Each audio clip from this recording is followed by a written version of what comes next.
Hi y'all, this is me, Ian.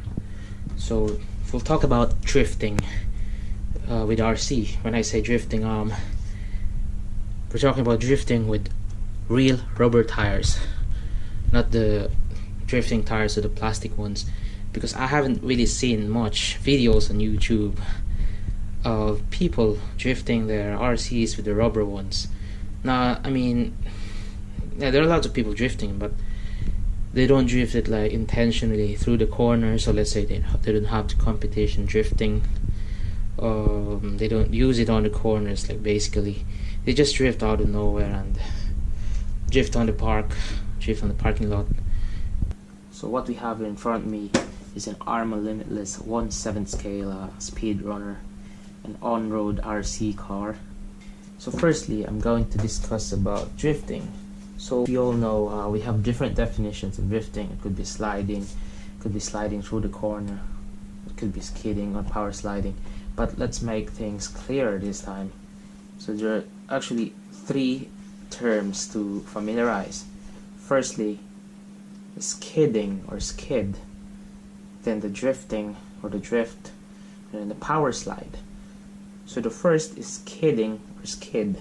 The skid is simply like sliding of the tires, like this. It could be from the loss of traction. So if the tire loses traction, it's going to slide. It is skidding. So it's unintentional sliding of the tires. It could also be because of the understeer. So when the car steers and it doesn't grip right away, it slides a few inches before it grips. It can also be considered skidding. So the front tires are skidding. So the back tires can also skid, like if there's loss of traction from the back, forming a fishtail action. That's also skidding. The next one is drift or drifting.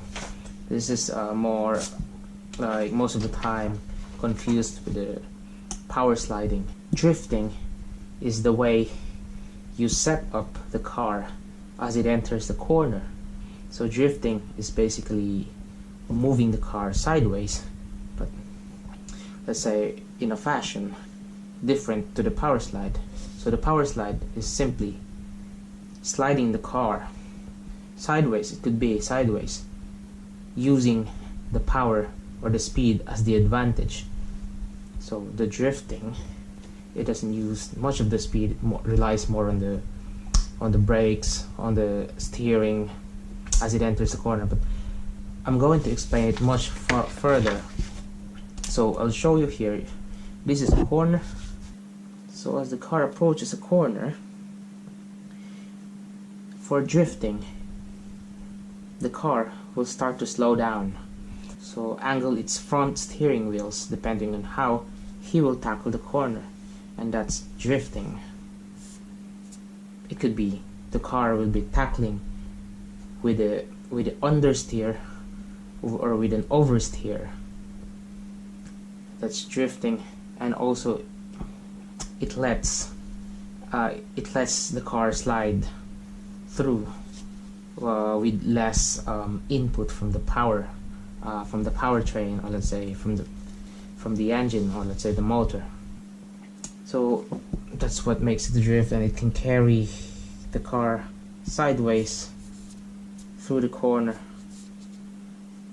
and as it exits. And the difference between the power slide is that, so the power slide is basically just, the power slide can be done during the drift, or it can also be done from a complete stop.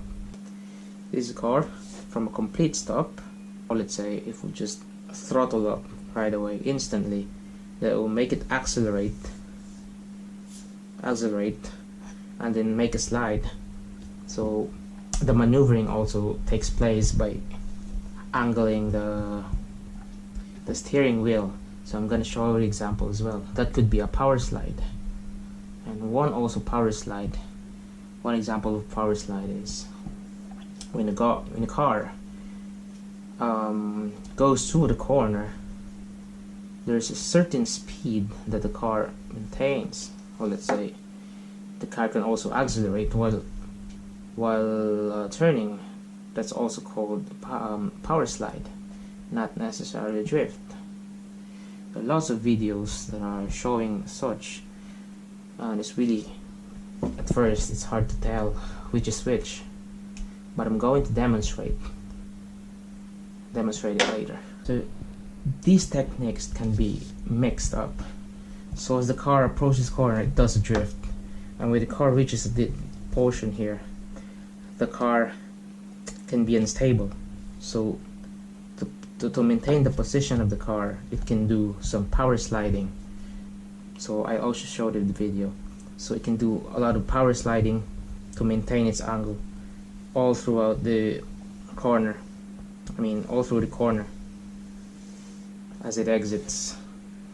Because if we don't have some power input, it could spin, or it could also stop.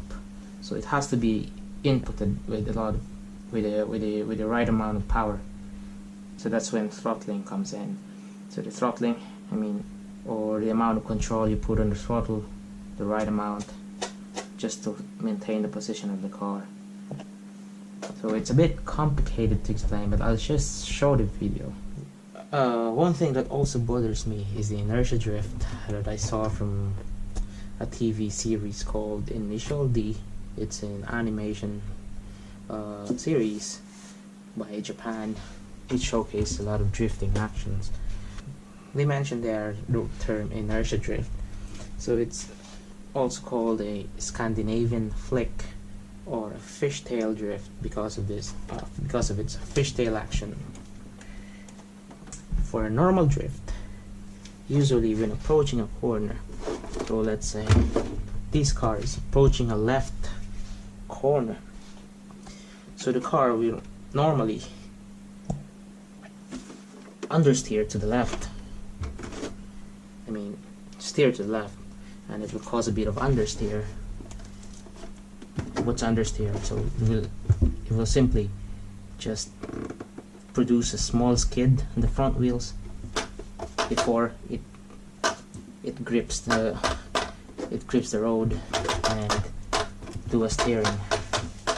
So what happens in understeer is that it will just simply flick the back part towards the direction that it's supposed to go, so towards the left.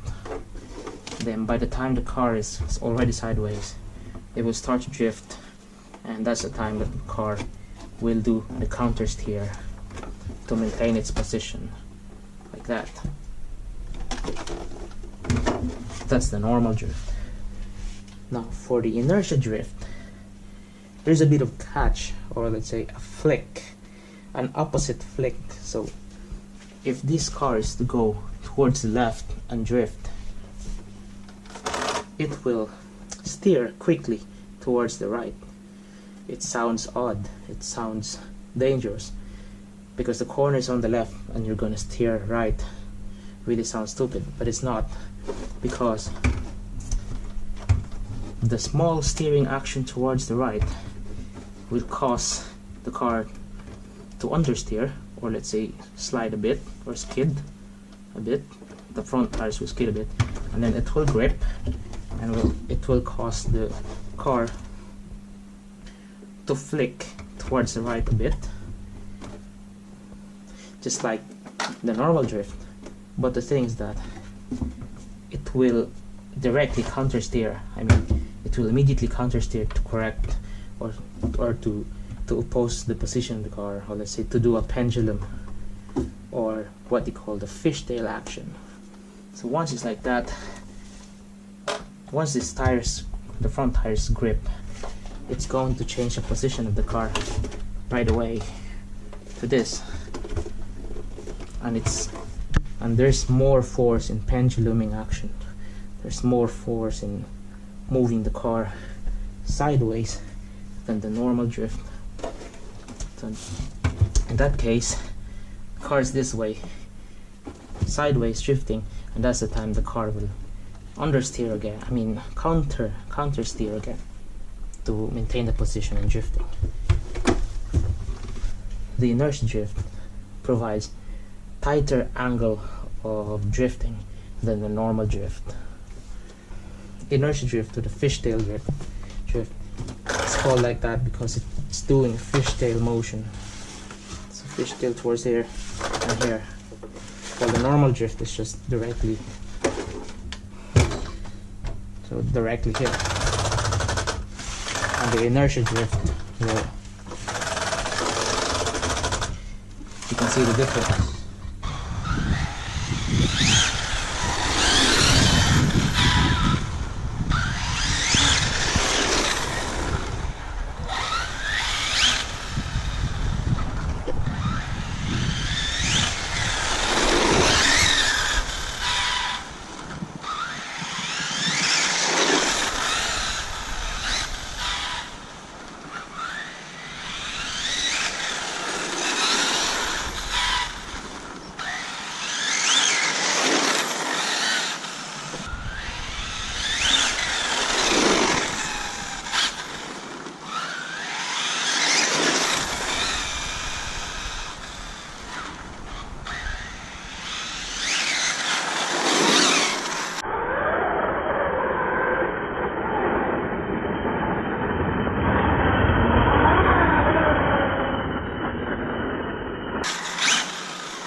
This could be the power slide from the complete stop, then throttle up, floor it.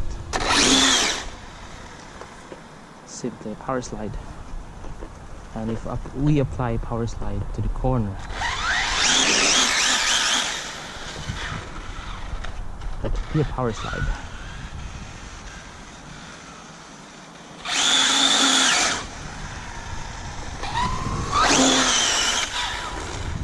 Power slide.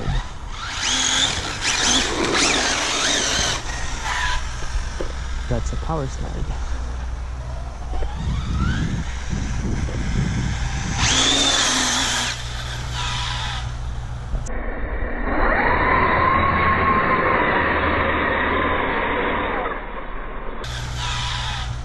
That's a power slide.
Now I'm going to show you the combination of power slide and drift and inertia drift.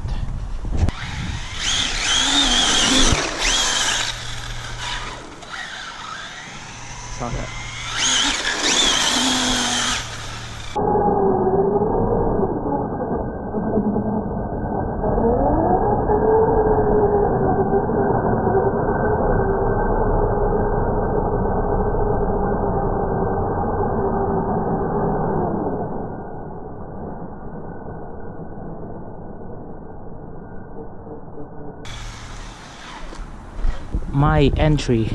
My corner entry is through inertia drift.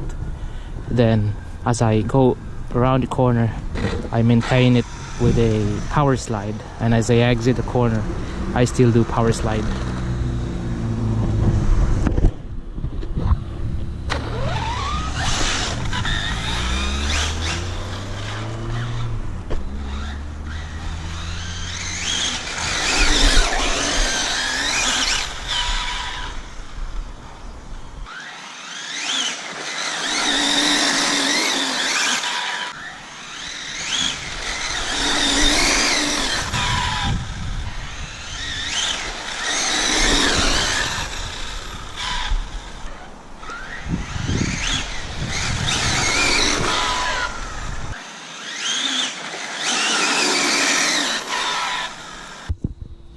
I guess that's it for today. So this is plainly a stock Arrma Limitless with the stock tires. Like, these tires came with it when I bought it last March of 2020. So it's been more than a year now since I've been using this. And there you saw how I maneuvered to do some drifts, inertia drift, power slide, and they look easy, but it really takes a lot of time to master it. Trust me, it's hard to drift with the rubber tires. Okay, thanks again for watching. If you have any questions, just feel free to comment down below. Thank you so much.